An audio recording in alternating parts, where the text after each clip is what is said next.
ఒక పెద్ద ఆయన అంటున్నాను, నమ్మి ఓట్లేశారయ్యా, చంద్రబాబు నాయుడు మాట నమ్మి ఓట్లేస్తే ఇలా కాక ఎలా ఉంటుంది? ఎప్పుడైనా చంద్రబాబు నాయుడు గారు ఇచ్చిన మాట నిలబెట్టకూడదు, ఒక్కటి చూపించమన్నారు.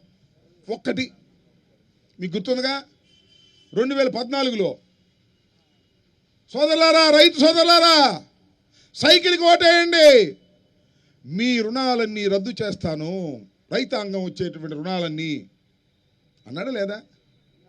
ఈ లేడీస్ ఎదురుగా కూర్చుంటే, అమ్మా ఏంది నీ మెడలో బంగారం లేదు, మీ ఆయన బాగా తాకట్టు పెట్టుకున్నాడా, ఎరువుల కోసం? లేదు, సైకిల్ కొట్టేసేయి, నీ బంగారం నీకు ఇంటికి వచ్చేసి అని చెప్పాడు. నమ్మారు, ఓట్లేశారు.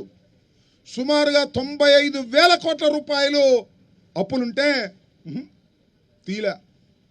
స్కేల్ ఆఫ్ ఫైనాన్స్ అన్నాడు, ఇన్స్టాల్మెంట్స్ అన్నాడు, 15,000 కోట్లు తీర్చేటప్పటికి వెనకబడ్డాడండి. అదేమంటే ఇలాగే మీడియా మిత్రులు అన్నారు, మన రఫీ లాంటి వాళ్ళు, ఏమండి మొత్తం రద్దు చేస్తా అన్నారు కదా చంద్రబాబు నాయుడు గారు.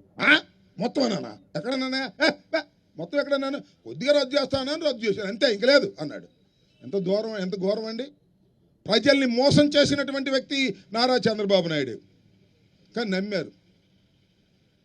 రోజు ఖచ్చితంగా డేట్ ఇచ్చి డబ్బులేసే జగన్మోహన్ రెడ్డి గారిని కాదని ఇవాళ ధరలు పెంచేటటువంటి చంద్రబాబు నాయుడు గారి కూటమిని ఎన్నుకున్నారు.